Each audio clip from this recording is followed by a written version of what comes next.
నా దగ్గర ఉంటాయి. సరేనా, జాగ్రత్తగా మిస్ అయింది. స్లిప్ ఎత్తికిచ్చాం నీకు, డబ్బులు కూడా ఇచ్చాం. ఏ రోజులు అయితే ఇదో ఈ 4 ఓట్లు తెలుగుదేశం సైకిల్ కింద జాగ్రత్తగా చూసి 2 గుర్తులు రెండు పక్కల సైకిల్ వేసారు. సరేనా, అదే సమయం జాగ్రత్తగా ఆ రోజు మాట చెప్పుండవు కథక్కని చూసేసి.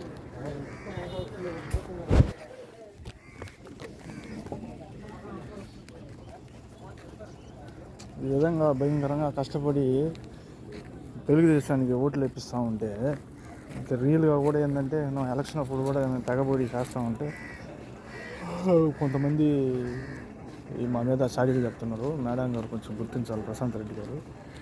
ఇదంతా సీటింగ్ వ్యవహారం జరుగుతుంది విడవల్లో.